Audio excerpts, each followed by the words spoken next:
Sebelum kita lanjut, mari kita menyapa saudara-saudara kita yang lagi ikut Zoom dari Sabang sampai Merauke. Kita memberikan salam perubahan. Salam perubahan.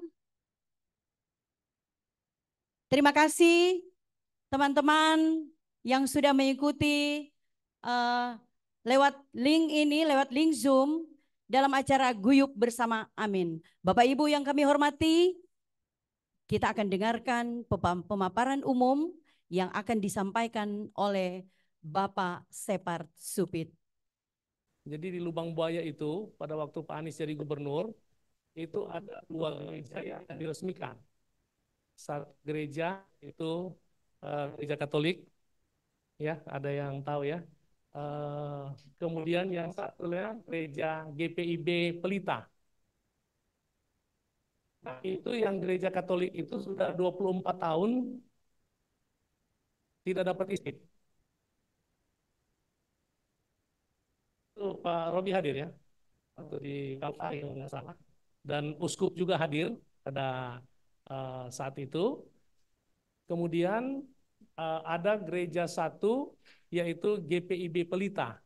Itu sudah 40 tahun juga memohon izin, tidak dapat izin. Nah ini karena ada saudara dari Lubang Buaya, jadi saya langsung secara spontan saja memberikan testimoni tentang hal itu. Ketika Pak Anies akan meresmikan itu sebagai gubernur, itu ada keberatan waktu itu. Nah, orang yang keberatan itu memang sebelum-sebelumnya juga katakanlah ada yang disharmonis kondisi di sana, sehingga Bapak itu keberatan. Padahal sebetulnya kita akan resmikan. Jadi waktu itu Pak Gubernur mengajak timnya untuk mencari tahu apa yang menjadi persoalan ini.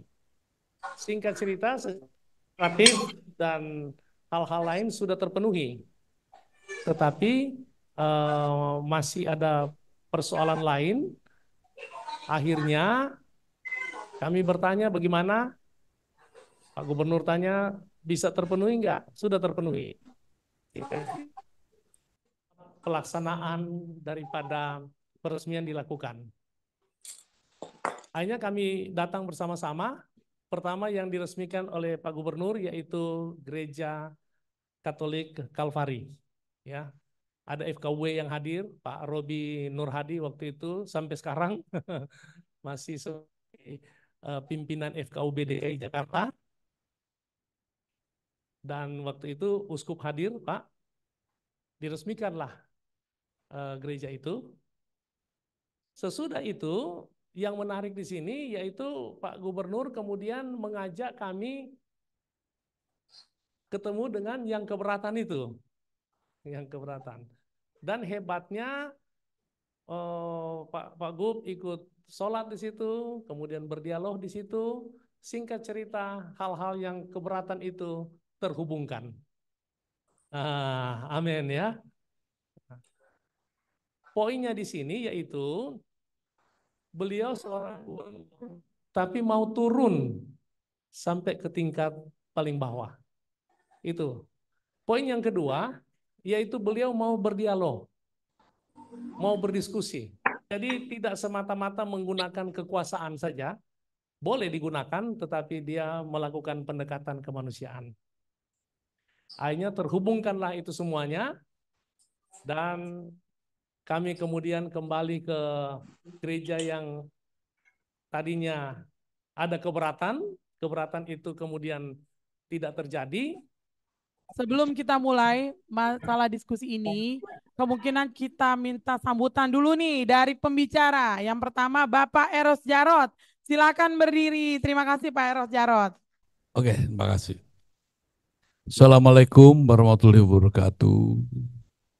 Salam Rahayu.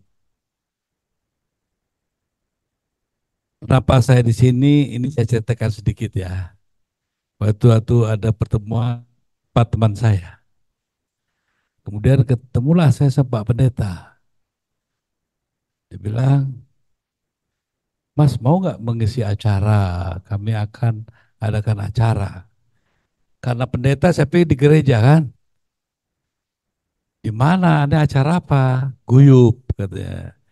Di mana? Di tempat Amin. Amin Rais bukan. Markasnya Amin ya.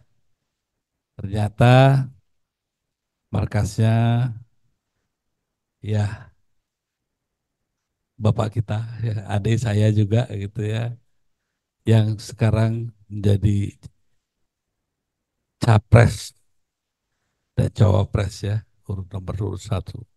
Ini menarik karena yang mengundang saya pendeta, Pak.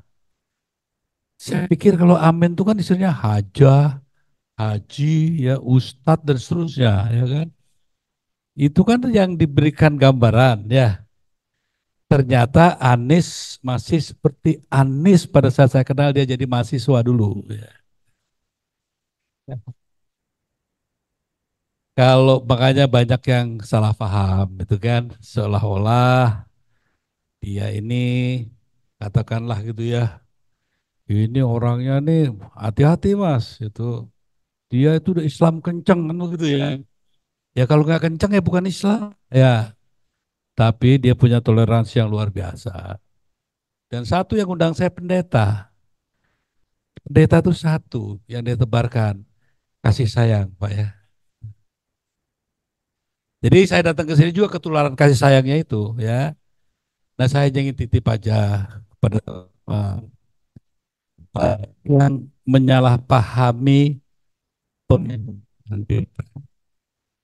Kalau sudah salah paham, biasanya berkembang jadi paham. Padahal pemilu itu satu peristiwa yang tidak selamanya ada, tapi harus ada setiap 5 tahun sekali. Nah jangan gara-gara 5 tahun sekali ya, kita jadi orang yang gak karuan itu kan. Kehilangan cinta kasih, kehilangan toleransi, kehilangan perkawanan, persahabatan, gotong royong, saling tolong menolong, hanya karena beda pilihan. Ya. Terima kasih Pak Eros Jarot. Sebelumnya kita mau menyapa dulu Bapak. Ternyata Pak Saud sudah hadir. Bapak Saud boleh dibuka mic-nya di Zoom online. Mau bersapa dulu Pak Saud Situmorang selaku komisioner dari tahun 2015 sampai 2019 KPK. Silakan Ya, Pak Saud. salam, Om Swastiastu. Assalamualaikum warahmatullahi wabarakatuh. Salam, Om Swastiastu, Namo Buddhaya. Saya lagi di Waalaikumsalam. Pesantren di Nanyar ya, di Jombang, Jawa Timur. Ini ada rencana juga nanti ada Pak Aris dan Pak Imin juga rencana Ya, di dalam maka haul. Jadi saya menyimak dalam tadi yang disampaikan oleh Mas Eros. Jadi kembali lagi kalau kita ngelihat ya, kita langsung to the point ke debat pertama sampai debat terakhir ya. Kalau kita lihat, most likely itu sebenarnya yang diperdebatkan itu isu korupsi. Coba deh dibuka lagi semua. Debat mulai dari hari pertama sampai kedua, ketiga, bahkan nanti keempat, kelima, itu pasti isu korupsinya selalu membayang-bayangi debat itu. Artinya ada isu transaksional di sana. Nah, oleh sebab itu saya selalu mengatakan dari tiga calon utama ini yang minim resiko korupsinya hanya Anies Rashid Baswedan. Saya menghitung banyak hal di sana, baik itu the karakter, integriti, terus kemudian kalau kita kembali narasi, gagasan, track record dan seterusnya, kita harus percaya di sana. Saya juga banyak perdebatan ya. Saya pakai kayak gini aja nanti nih sama teman-teman bilang wah saya udah masuk Islam nih katanya. Jadi jadi itu sebenarnya bagian dari tantangan untuk memperjuangkan keadilan, kebenaran, kejujuran itu pasti adakan aja. Saiton nggak suka pasti itu. Bapak Henry Usada memberikan sambutan, sedikit sambutan boleh? Selaku pengusaha dari Tionghoa. Beri tepuk tangan. Silakan, Pak. Assalamualaikum warahmatullahi wabarakatuh. Salam sejahtera kita semua. Malam. Pertama-tama kenalkan dahulu saya Henry Husada. Saya memang betul apa yang disampaikan oleh Kak Firda, saya menjadi pengusaha. Yang juga saya telah mendapatkan gambaran dari Pak Eros Jarot ya, bahwa tentu pengusaha ini ada yang senantiasa selalu mencintai negaranya itu betul-betul mencintainya seperti murni gitu Pak, tanpa ada embel-embel sesuatu. Jadi kita mengharapkan pemilu ini, pemilu yang damai. Apa artinya pemilu damai ini? Kan senantiasa selalu digembar-gemborkan bahwa pemilu ini pesta demokrasi. Kalau namanya pesta tentu harus meriah ya.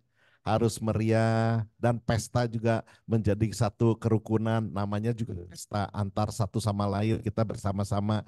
Kalau berantem bukan pesta namanya. Kalau pesta kita harus bersama-sama antar keluarga, antar sahabat, antar teman ya, semua kita selalu bersama-sama, kita bersaudara.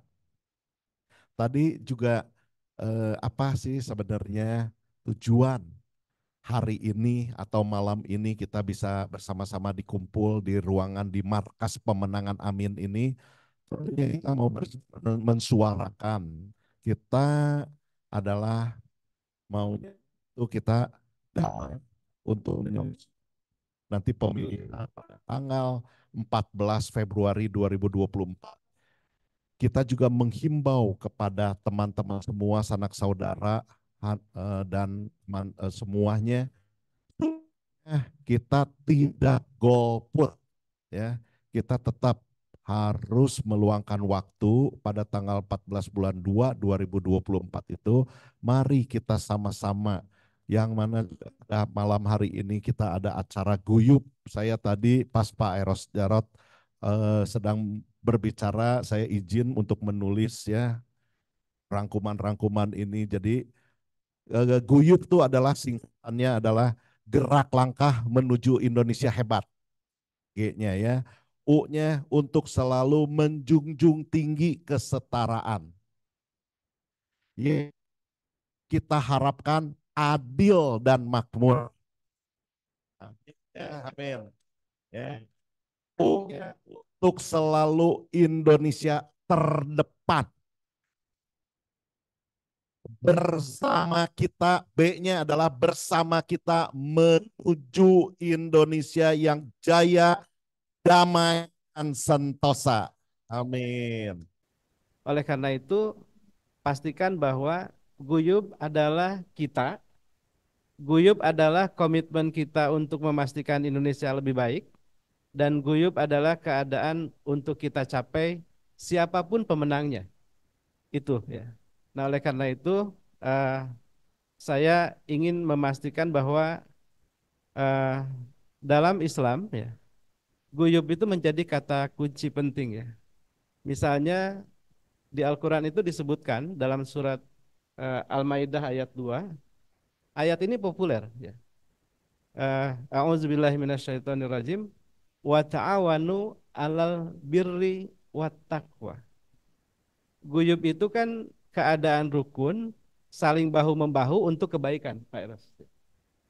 Sehingga wa ta'awanu 'alal birri wat taqwa itu, dan tolong menolonglah dalam kebaikan dan takwa.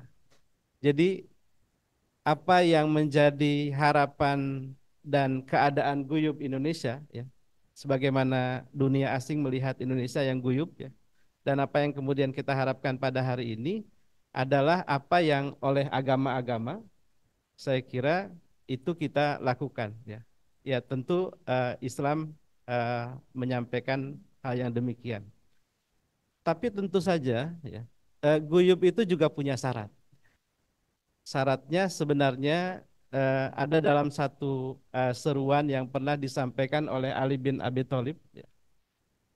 Ali bin Abi Thalib ini sahabat Nabi ya, yang pernah menyebutkan begini ya, ungzur maqala wala tangzur mangqala.